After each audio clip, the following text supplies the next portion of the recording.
mau bikin pick a card. Ini ada 6 kartu di depan aku, tapi temanya itu untuk yang sekarang adalah bagaimana cara yang tepat untuk kalian healing. Jadi misalnya kalau sekarang ada yang mengalami ketidakseimbangan, merasa nggak stabil emosinya, atau hidup tuh rasanya lagi di transisi banget dan kamu butuh sesuatu gitu ya, cara untuk bikin kamu stabil, atau ada yang habis patah hati, kemudian ingin gimana caranya untuk recover yang gentle ya, yang nice, yang pelan-pelan. Pokoknya tema kali ini adalah healing yang paling tepat untuk kalian itu apa. Di sini ada 6 kartu. Nomor satunya mulai dari sini. Kelihatan ya? Oke. 1, 2, 3, 4, 5, 6. Sebelumnya kita niatin supaya pembacaan ini bermanfaat dan bisa membawa keseimbangan, kedamaian untuk kita semua, untuk seluruh makhluk di alam semesta. Silakan pilih. Ini adalah petunjuk atau saran dari semesta untuk kalian yang sedang mencari keseimbangan, yang sedang mencari pemulihan, yang sedang melewati masa transisi atau sedang habis melewati masa transisi, dan bagaimana supaya kalian bisa kembali stabil. Oke, aku mulai ya. Untuk yang nomor 1, kartunya ada listening with your heart, the great high priestess. Oke. Jadi untuk yang pilih nomor 1, kartu-kartunya ini fokusnya ke diri kamu sendiri. Nggak ada fokus keluar. The Great ini lebih kepada masuk ke alam bawah sadar ya. Dia bicara tentang alam bawah sadar. Listening with your heart juga udah jelas gitu. Dia bicara tentang hati kamu. Dan High Priestess, kalau yang suka main tarot, kalau yang suka nonton video tarot atau yang tahu tarot, High Priestess itu juga dia areanya masuknya ke alam bawah sadar, jadi deeper knowledge, deeper wisdom. Jadi untuk yang pilih nomor 1, sebenarnya kamu bisa self healing, kamu bisa menyembuhkan atau memulihkan atau menyeimbangkan diri kamu lagi, asal kamu ambil waktu cukup untuk diri kamu sendirian. Jadi ada orang-orang yang memang untuk healing dia harus bertemu banyak orang, dia harus membuka diri, dia harus curhat, bergaul. Nah, untuk yang pilih nomor 1, kamu itu lebih kepada inward journey. Jadi kamu disarankan untuk banyak meditasi, banyak menyendiri, banyak merenung, tapi merenung bukan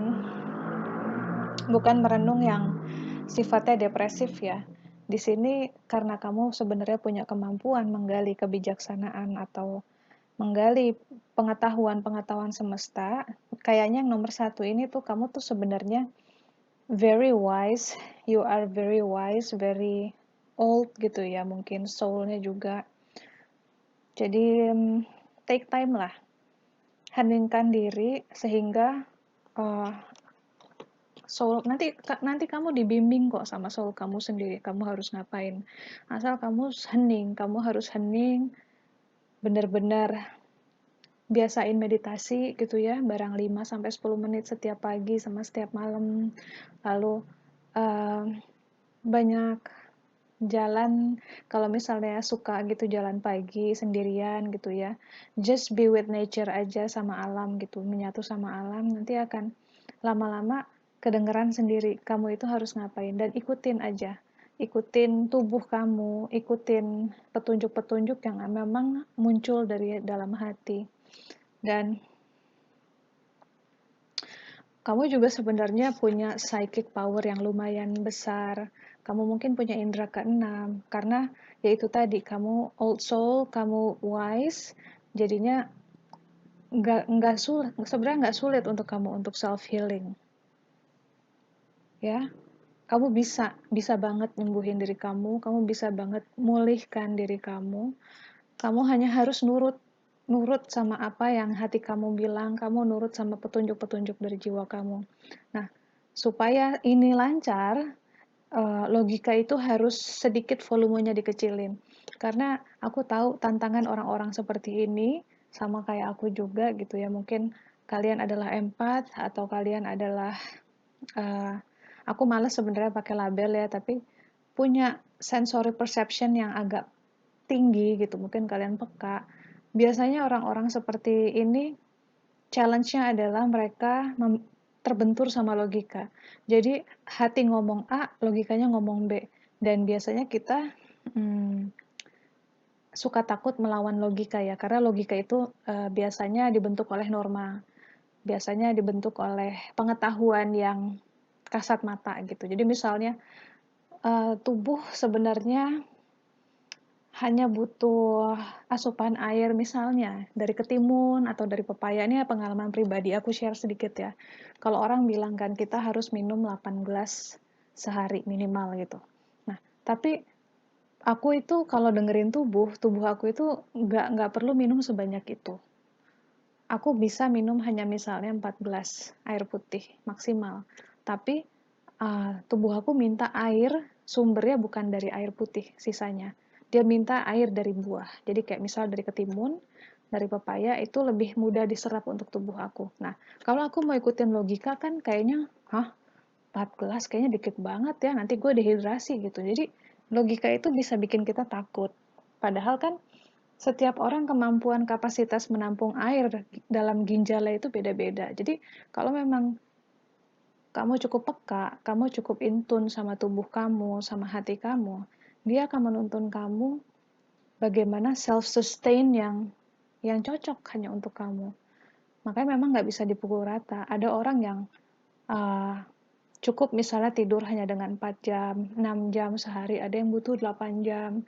Kalau aku bisa tidur 4 jam sehari gitu, tapi di tengah-tengah aku akan ada misalnya tidur siang kecil gitu ya. Nah, itu pokoknya dengerin aja apa yang tubuh kamu dan hati kamu mau, percayakan, jangan kebentur-bentur sama logika. Banyak meditasi, banyak berdiam diri. Pokoknya ketika kamu sendirian, ketika kamu hening, akan banyak informasi bagaimana menjaga kesehatan mental dan fisik kalian, atau bagaimana caranya move on, bagaimana caranya memulihkan kalian sehingga mencapai keseimbangan lagi. Itu untuk nomor 1 ya. Ya udah, aku taruh lagi di bawah aja. Yang nomor 2, wah ada makanan nih. Proceeding softly, opening, divine essence. Untuk yang pilih nomor 2, di sini dibilang cara yang tepat untuk kalian untuk healing ya. Sama kayak nomor 1, kalian juga dianjurkan untuk sering-sering sendirian, sering-sering menyepi gitu ya, sering menikmati moment by moment gitu. Jadi jangan keburu-buru melakukan sesuatu. Mulai belajar untuk living in present, pelan-pelan. Kalau lagi makan, nikmati makanannya, pelan-pelan. Berusaha pikirannya hanya ke makanan itu. Jangan sambil main handphone, jangan sambil mikir macem-macem. Jadi, kalau kita bisa bergerak selambat itu ya, living present kayak gitu, kan otomatis pikiran kita geraknya nggak cepet tuh, akan agak reda. Jadi kalau misalnya kayak gitu tuh juga kita masuk ke meditative state. Walaupun nggak total meditatif, tapi dengan melambatnya semuanya, tubuh jadi punya waktu, pikiran juga jadi punya waktu, serta mental jadi punya waktu untuk mencerna apapun yang memang harus diurai gitu. Jadi ketika saat ini misalnya kalau kita hidup di kota besar semuanya serba buru-buru ya. Sehingga kita hidup dalam keadaan tidak sadar bahwa kita memasukkan banyak sekali stimulus dari makanan, dari berita, dari suara gitu ya, bau-bauan itu banyak banget masuk dalam waktu yang sangat cepat, dan karena kita sibuk kita nggak sadar apa saja yang sudah masuk ke dalam tubuh dan diri kita. Nah, si proceeding softly ini ngajarin supaya kita mindful. Sering dengar ya mindful. Mindful itu artinya apapun yang kita lakukan kita sadar. Kita bernafas, kita sadar. Kita sedang menulis, kita sadar gitu ya. Kita sedang ngobrol sama teman, kita sadar. Jadi gerakan itu sudah tidak lagi autopilot, tapi disadari. Bahasa Jawanya apa ya? Eling. Kalau kita bisa mindful, kita akan peka sama tubuh kita. Kita peka sama nafas kita. Jadi kita bisa merasa nih, oh saya kok nafasnya sudah pendek-pendek. Atau oh kok suhu tubuh saya naik kalau saya ngobrol tentang politik, atau kok saya kok dengar namanya disebutin kok perut saya nggak enak rasanya. Nah itu disadari. Jadi dengan bersikap mindful ini kamu bisa membantu diri kamu memilih lingkungan, situasi, asupan makanan, apapun itu yang cocok untuk kalian gitu ya. Dan di sini ada divine essence. Divine essence ini bicara tentang kamu harus ingat bahwa pada dasarnya kamu itu adalah semua manusia ya, nggak cuman kamu. Kita itu adalah innocence. Kita lahir sebagai bayi itu innocence. Jadi di sini kamu diajak untuk kembali ke dirimu yang seperti itu. Diajak kembali ingat bahwa kamu itu pada dasarnya sejatinya soulmu itu adalah innocence, seperti anak-anak. Pure, murni, jujur. Nah, makanya balik lagi kayak yang nomor 1 sama just be yourself. Ketika sedang menjalani proses ini, ketika untuk healing kamu harus mindful. Di sini ada kartu opening ya, aku belum bahas. Jadi kemungkinan juga yang pilih nomor 2, rasa yang kamu jalani saat ini atau masa yang tidak enak ini sebenarnya adalah untuk membuka kemampuan spiritual kamu lebih lagi. Jadi ada suatu opening, ada yang terbuka di sini. Mungkin mata ketiga, mungkin cakra yang lain, mungkin kemampuan healing, kemampuan spiritual yang lain. Seperti kayak kita misalnya kalau anak kecil mau tumbuh gigi kan selalu demam ya. Jadi perubahan-perubahan itu meskipun adalah sifatnya peningkatan atau upgrade, akan berdampak tidak enak dulu, di tubuh pasti nggak nyaman. Nah, kemungkinan kamu yang pilih nomor 2 sedang mengalami hal ini. Jadi, jangan takut, nggak usah buru-buru panik harus ke dokter atau bagaimana gitu ya. Ubah dulu aja lifestyle-nya, lakukan semuanya pelan-pelan, ubah lifestyle, makannya diganti dengan makanan sehat, cara bergaulnya juga diganti, kalau bisa ganti teman-teman juga gitu ya. Jangan lagi berteman sama orang-orang yang vibrasinya rendah, yang suka gosip, yang misalnya tidak membawa manfaat gitu kalau berkumpul ya. Kamu lebih baik sendiri kalau sedang seperti ini, karena sedang dibuka. Akan ada opening. Jadi lebih baik sendiri. Kalaupun harus bersama orang-orang, berkumpullah dengan orang-orang yang memang sama kayak kamu, yang kayak gini, yang pure, yang sudah tuntas dengan semua egonya. Jadi mereka sudah balik ke divinity-nya, balik ke sejati jiwanya, yaitu seperti anak-anak. Jadi bukan kekanak-kanakan ya, orang-orang seperti ini bisa dalam bentuk umur berapapun. Ada yang sudah tua, ada yang masih muda, tapi kalau jiwanya sudah tuntas dengan ego mereka, mereka akan ringan. Kalian bersama mereka tuh rasanya ringan, seperti kayak bersama anak-anak, rasanya ringan. ya. Jadi untuk healing sekali lagi aku summarize, aku simpulin untuk kamu, be mindful, sadari semua gerak, semua nafas, semua suara. Pelan-pelan melakukan sesuatu tuh slowly aja, nggak usah keburu-buru, pokoknya perlambat semuanya. Sadari bahwa ini adalah proses opening spiritual gitu ya, jadi nggak perlu panik. Kalau mau meditasi juga boleh. Dan ketika kayak begini, biasakan atau usahakan hanya berurusan dengan hal yang penting, berurusan dengan hal yang baik-baik saja, yang bisa bikin kamu ngerasa peaceful, dan jadi diri kamu sendiri. Oke? Itu yang nomor 2. Yang nomor 3, ada awakening ancient wisdom, the truth, blessing. Blessing itu ada gambar buah-buahan ya, makanan. Oke, jadi untuk kamu yang nomor 3, cara yang cocok untuk kamu healing, mungkin kamu dekat dengan leluhur, atau mungkin kamu dekat dengan kebudayaan kamu, adat istiadat kamu. Di sini kamu cocok untuk pakai metode itu. Misalnya pakai metode dari nenek moyang kamu, misalnya kamu suka pijat, suka sesuatu yang sifatnya tradisional, yang sifatnya tua, yang sifatnya sangat earthy ya, sangat bumi gitu. Nah, dan jangan salah, Indonesia itu kaya sekali akan pengetahuan healing jauh-jauh sebelum yang namanya agama itu masuk. Dan itu sama sekali tidak ada kaitannya dengan kemistisan. Jangan salah. Indonesia itu setiap sukunya punya metode healing sendiri-sendiri. Dan kalau sama kayak suku dimanapun ya, seperti orang-orang Indian gitu misalnya. Kita hidup berdampingan dengan makhluk lain, dengan alam gitu kan. Jadi ketika kita waktu dulu gitu belum mengenal dunia kedokteran modern, manusia itu malah lebih jago untuk menyembuhkan fisik dan mental mereka.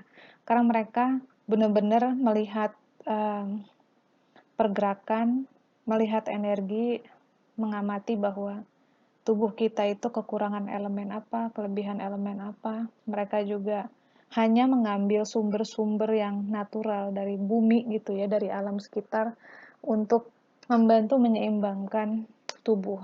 Karena kita juga berasal dari bumi kan. Tubuh kita itu nggak butuh sesuatu yang sifatnya diambilnya dari jauh-jauh atau diproses terlalu banyak. Seperti obat-obatan itu kan pemrosesannya terlalu banyak ya. Nah, kamu kalau suka minum jamu, minumlah jamu. Kalau kamu tahu resep-resep tradisional yang mungkin nenek kamu atau ya resep yang turun-temurun sebenarnya sudah ada di keluarga kamu, coba. Itu bisa. Itu kamu cocok untuk seperti itu. Dan malah nanti dengan kamu bisa bereksperimen ya, coba gitu. Kamu juga jadinya teraktivasi sisi healernya kamu. Karena healer itu biasanya adalah orang yang tadinya mengalami sakit duluan. Dia sakit dulu sebelum bisa jadi healer. Semua healer seperti itu. Jadi nggak ada yang orang tahu-tahu mendadak bisa jadi healer, enggak. Biasanya healer itu sudah duluan, dia akan sakit, dia menderita dulu. Malah banyak juga healer yang hampir mati gitu ya. Itu seperti inisiasinya. Sebelum jadi healer mereka harus seperti itu dulu sehingga mereka bisa menyembuhkan diri mereka bisa nolong orang lain. Nah, kamu juga akan bisa seperti itu. Sebagian dari kalian ya, kalau mau kalian explore gitu ya, terutama yaitu tradisi kalian, coba deh kalian gali lagi, kalian pelajari, coba bikin, dan jangan lupa ketika kamu bikin Apapun itu ya bentuknya, mau minuman, mau makanan, mau essential oil blend, campuran essential oil gitu. Misalnya ada yang seneng main sama essential oil. Jangan lupa sebelum kamu pakai, sebelum kamu makan, atau sebelum kamu konsumsi, doakan. Kasih blessings. Kasih blessings. Karena kamu punya power di situ. Kasih energi kamu, dan kamu lihat bagaimana nanti hasilnya. Dan ucapkan kata-kata yang empowering ya. Selama kamu meramu ini kayak ngomongin kayak ngomong sama witch nih. Selama kamu meramu ini semua, usahakan jangan bicara hal-hal yang negatif. Pakai kata-kata yang positif, pakai kata-kata yang empowering, membawa kedamaian, membawa kesehatan, kekuatan, keseimbangan. Sama seperti kalau aku setiap kali sebelum baca kartu, aku ajak kalian untuk meniatkan, itu adalah doa. Itu menyamakan energi. Sehingga nanti obat ini, apapun itu bentuknya, ketika dikonsumsi, akan bisa menaikkan vibrasi kamu. Oke, itu yang nomor 3. Yang nomor 4. Kok keren-keren ya dari tadi. Fun, receiving, menerima, hearing messages from spirit. Nah, ini beda nih sama yang udah-udah. Tadi yang nomor 1, 2, 3 kan sifatnya lebih kayak individualis ya. Jadi sendirian gitu proses-prosesnya. Kalau ini yang kayak aku bilang tadi, ada orang yang butuh sendiri, ada orang yang butuh orang lain untuk bisa kembali stabil atau pulih. Kamu yang pilih nomor 4, di sini kamu disaranin untuk main-main tuh, have fun, lighten up, banyak-banyak ketawa. Berarti kan membutuhkan kehadiran orang lain ya. Jadi bersosialisasilah dengan orang-orang yang juga bahagia dan memang punya minat yang sama. Jadi jangan bersosialisasi sama orang yang juga lagi punya masalah, jangan curhat-curhatan gitu, jangan. Kalau kamu lagi di dalam masa transisi, lagi vulnerable gitu, lagi merasa rentan, rapuh, nggak stabil, berkumpul sama orang-orang yang memang bisa bikin kamu happy, bisa bikin kamu ingat bahwa hidup itu tuh ternyata nggak seburuk yang kita kira gitu ya. Dan jangan cuma sekali, secara rutin. Kalau perlu masuk ke komunitas yang memang sesuai sama minat kamu. Nah, dengan begitu, di sini ada kartu receiving. Orang kalau menerima kartu receiving itu artinya akan banyak orang masuk ke dalam hidupnya. Dan lihat, ini kan bentuknya kayak kelopak bunga ya. Anggap aja kamu yang ini.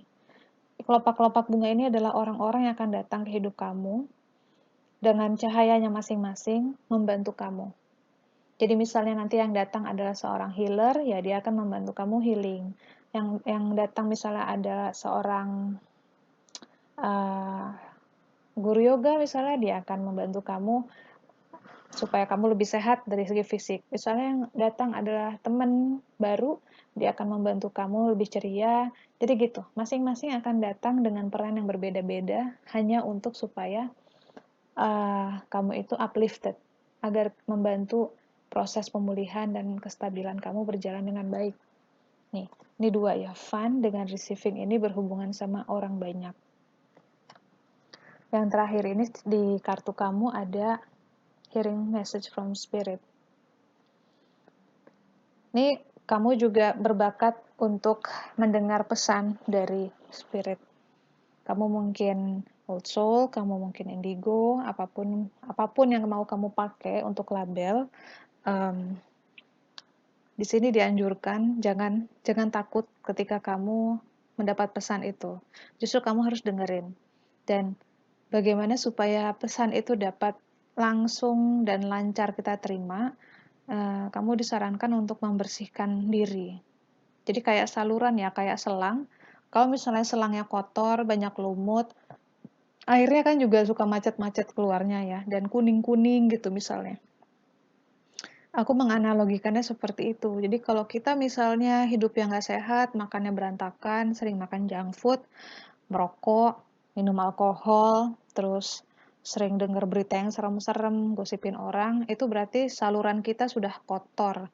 Jadi message yang kita terima nggak murni. Kebanyakan mungkin sudah tercampur sama energi-energi lain gitu. Nah, untuk bisa mendapat pesan dari semesta yang pure, kamu dianjurkan untuk bersihkan tubuh, bersihkan pikiran.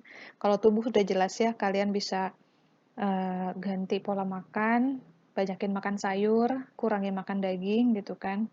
Kalau berani jadi vegetarian boleh. Banyakin air putih, kurangin kafeinnya, kurangin asupan gula, kurangin. Nah, untuk pikiran, detox pikiran itu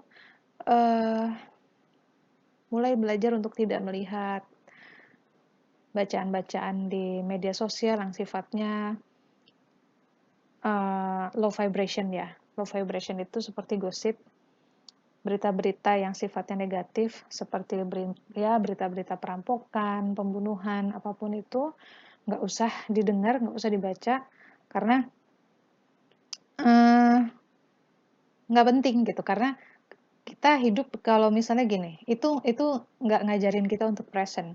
Misalnya kita di sini lagi santai, main sama anak, main sama suami, main sama keluarga gitu ya. Tahu-tahu di handphone dapat notifikasi ada kebakaran di mana gitu. Misalnya ada kebakaran di pasar ini. Otomatis dia akan masuk ke alam bawah sadar kamu bahwa ada kebakaran dan hidup kamu tuh jadi was-was gitu. Kamu merasa was-was. Padahal secara present di depan kamu nggak ada itu, nggak ada kebakaran. Di depan kamu hanya ada keluarga kamu sedang main gitu loh. Jadi kita balik ya, seperti hidup ke zaman dulu, di mana belum ada teknologi, supaya pikiran kita nggak banyak dapat polusi dari luar. Supaya kita menikmati yang benar-benar di depan mata kita nggak perlu tahu terlalu banyak tentang hal-hal yang terjadi di luar sana. Itu masuknya nanti ke ya sudahlah ya, programming pikiran. Dengan banyaknya asupan berita negatif, kamu seperti memprogram diri kamu, memprogram belief system kamu bahwa hidup itu negatif gitu. Oke, jadi yang pilih nomor 4 tadi, libatkan orang-orang, have fun, nggak usah pikirin hal yang berat-berat gitu ya.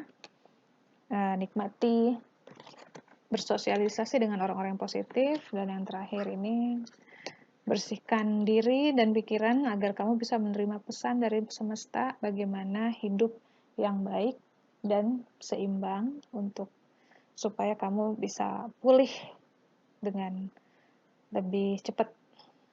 Oke. Ini yang nomor 4. Sekarang nomor 5. Ini juga keren.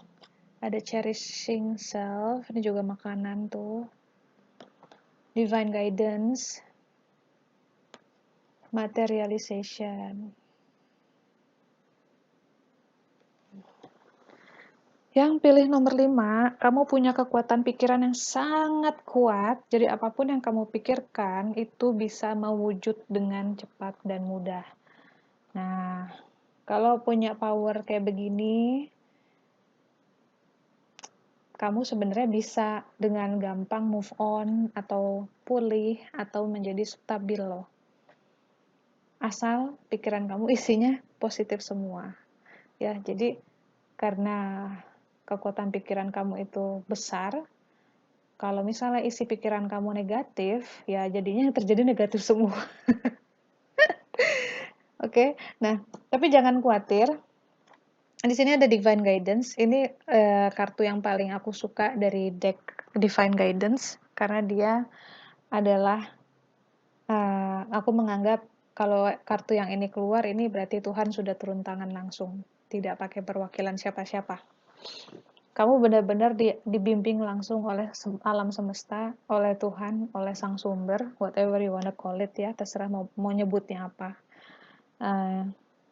Karena kamu sepertinya juga punya tugas yang cukup diperlukan, yang cukup penting. Jadi kayaknya buat yang pilih nomor 5, kalaupun sekarang sedang galau, sedang nggak stabil, itu nggak dibolehin lama-lama sama Tuhan.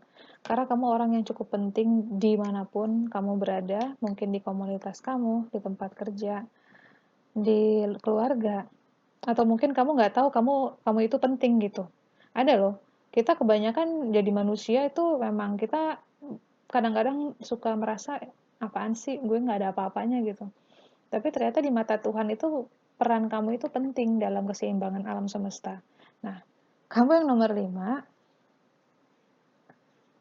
banyak-banyak pikir yang positif. Jangan nggak makan ya, makan. Makan yang enak tuh, makan kayak gini. Pamper diri kamu, rawat diri kamu dengan lembut, manjakan diri kamu. Bikin diri kamu senang. Nggak usah pantang-pantang, nggak usah diet-diet, mau makan coklat makan, mau makan daging makan. Kamu tuh bener-bener harus ngerasa senang, ngerasa happy supaya vibrasi kamu naik sehingga kamu bisa berpikir yang baik gitu ya. Kalau kita happy, isi pikiran kita nggak mungkin negatif, ya. Jadi kalau di sini kamu tuh benar-benar disaranin untuk make yourself comfortable, bikin diri kamu nyaman. Oke, jangan bikin diri kamu lebih menderita lagi. Kamu tuh harus cepat bounce back, harus cepat bangkit, karena uh, kamu diperlukan. Tugas kamu cukup besar mungkin di sini ya. Itu yang nomor 5. Yang nomor terakhir, nomor 6. Ini patah hati kali ya. Soalnya kartunya ada opening to love, universal love. Oh, semua tentang love. Cooperation. Oh, ya nih kebanyakan mungkin kayaknya yang pilih nomor terakhir ini uh, ada hubungan dengan relationship sama orang lain. Mungkin relationship bisa jadi romance, bisa jadi rekan kerja ya. Mungkin habis break up, habis putus atau habis berantem gede-gedean, jadinya ada trauma di situ, ada ketidakinginan untuk bersama orang lain lagi atau bekerja sama dengan orang lain lagi. Di sini disarankan kalau mau sembuh, kalau mau pulih, harus buka hati. Karena kalau hati ditutup, jangankan cinta dari orang lain, cinta dari Tuhan aja nggak bisa masuk. Beneran. Gimana Tuhan mau nolongin kamu kalau kamu tidak mau buka hati kamu? Jadi sesulit apapun, pelan-pelan buka. I know it's hard, I know it's painful. Untuk membuka hati itu ketika kita sudah menutupnya, membukanya lagi pun painful. Pasti sakit. Tapi nggak apa-apa. Sakit itu tandanya kamu masih hidup. Kalau kamu nggak mau ngerasain sakit, kamu mati. Mati aja gitu maksudnya. Wajar sakit, dan gak cuman kamu yang sakit, banyak kok. Selama kita masih punya nafas, rasa sakit itu akan datang dari mana-mana. Dari hati, dari fisik, dari pikiran. So it's normal.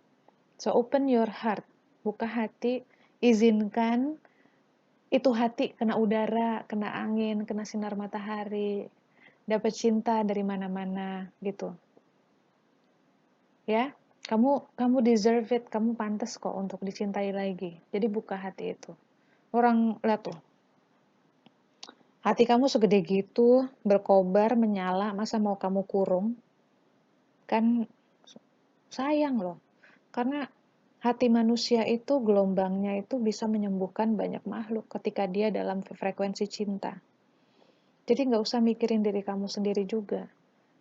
Ketika kamu menjadi dirimu yang tertinggi ya, bukan lower self, tapi higher self. Fungsimu di dunia ini akan maksimal. Jadi ketika kita sedang sakit, ada baiknya kita juga berpikir tentang orang lain atau makhluk lain. Jadi kita nggak terlalu fokus sama rasa sakit kita gitu. Kayak kartu yang sebelumnya, dia nggak boleh lama-lama untuk terpuruk. Karena peran dia di dunia ini besar, penting. Kamu juga begitu. Dengan hati sebesar ini, mungkin kamu adalah empath. Mungkin kamu adalah orang yang sangat perasa. Wajar kalau orang yang sangat perasa, hatinya sebesar ini ketika tersakiti, kamu jadi trauma. Tapi hati sebesar ini ketika kamu buka, dan ketika pikiran kamu positif, ketika kamu biarkan hati ini menyala seperti ini, jangankan kamu yang pulih. makhluk lain di sekitar kamu pun akan ikut pulih. Kamu membantu alam semesta untuk jadi seimbang lagi. Jadi pikirkan itu, ya. Pikirkan itu bahwa peranmu juga penting di sini. Dan kamu didukung sama semesta. Cintanya semesta itu terus-terusan mengalir tanpa batas. Ini ada lambang infinity. Gak habis-habis. Gak ada habisnya. Sampai kita mati. Sampai kita nggak punya fisik. Kita menjadi spirit pun ini tetap ada. Alam semesta itu nggak habis-habisnya kasih kita cinta kasih. So be part of it. Kamu juga adalah bagian dari sini. Energi cintamu ini juga muter di sini, di alam semesta ini. Jadi jangan ditutup hatimu. Oke? Yang terakhir, cooperation. Belajar untuk percaya lagi sama orang, ya. Belajar percaya bahwa tidak semua orang itu jahat. Dan lagi pula kejahatan atau ya, kok jelek banget ya bahasa kejahatan. Lagi pula orang-orang yang niatnya tidak baik itu pun membuat kita belajar. Di sini kamu disarankan untuk menerima lagi. Misalnya ada orang yang mau dekat, ada tawaran untuk bekerja sama. Belajar percaya. Bukan untuk dia, untuk kamu sendiri. Untuk ini, supaya dia tuh sinarnya makin bercahaya, bercahaya. Jangan curigaan jadi orang. Kita izinkan saja siapapun yang didatangkan ke hidup kita, izinkan kita terima dengan ikhlas, pelajaran apapun yang mereka bawa, kita terima dengan lapang dada, hasil akhirnya kita serahkan kepada Tuhan. Bukan kita yang akan menghukum, bukan kita yang akan memberi hadiah. Kita hanya manusia yang hidup menjalani tugas, menjalani amanah. Menghukum itu bukan tugas kita. Oke? Itu aja. Semoga pembacaannya bermanfaat. Nanti mungkin ada lagi pick a card yang selanjutnya, tapi aku nggak janji akan upload hari ini, mungkin besok ya. Makasih udah nonton. Dadah!